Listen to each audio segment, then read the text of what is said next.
زمزم کا کنواں 450 سال بند رہا، اسے کس نے کھودا؟ جانیے آج کی قسط میں۔ حضرت اسماعیل علیہ السلام کی نسل مکہ سے پورے حجاز میں پھیل گئی۔ ان کی اولاد میں عدنان، ماد اور نزار جیسے نامور لوگ ہوئے۔ نزار کی نسل سے قریش بن مالک پیدا ہوئے، جن سے قریش کا قبیلہ بنا۔ اسی قبیلے میں قصہ اور پھر ان کے بیٹے عبد مناف پیدا ہوئے۔ عبد مناف کی نسل سے ہاشم پیدا ہوئے، جنہوں نے مدینہ میں شادی کی۔ ہاشم کے انتقال کے بعد ان کا بیٹا شیبہ مدینہ میں پرورش پاتا رہا۔ جب شیبہ کے چچا مطلب انہیں مکہ لائے تو لوگوں نے انہیں مطلب کا بیٹا سمجھا۔ اسی وجہ سے شیبہ کا نام عبد المطلب یعنی مطلب کا غلام مشہور ہو گیا۔ عبد المطلب کے بیٹوں میں سے ایک حضرت عبداللہ تھے، جو سب سے خوبصورت اور پاک دامن تھے، اور حضرت عبداللہ ہی کے ہاں ہمارے پیارے نبی پاک صلی اللہ علیہ وآلہ وسلم پیدا ہوئے۔ صدیوں پہلے قبیلہ جرہم نے بیت اللہ کی بے حرمتی شروع کر دی۔ ان کے نیک سردار مزاج نے قوم سے ناراض ہو کر مکہ چھوڑنے کا فیصلہ کیا۔ جانے سے پہلے اس نے کعبے کا تمام مال و دولت زمزم کے کنویں میں ڈال دیا اور کنویں کو مٹی سے پاٹ کر اس کا نام و نشان مٹا دیا۔ مدتوں یہ کنواں بند رہا، یہاں تک کہ مکہ کی سرداری عبد المطلب کے پاس آئی۔ ایک رات عبد المطلب حجرہ اسود کے پاس سو رہے تھے کہ خواب میں ایک آواز آئی۔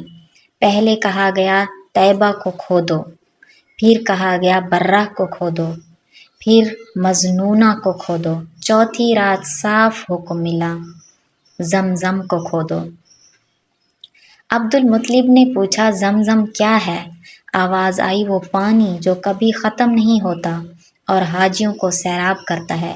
جگہ کی نشانی بتائی گئی جہاں گندگی ہو اور کوا ٹھونگے مار رہا ہو۔ عبد المطلب اپنے اکیلے بیٹے حارث کے ساتھ وہاں پہنچے اور نشانی پا لی۔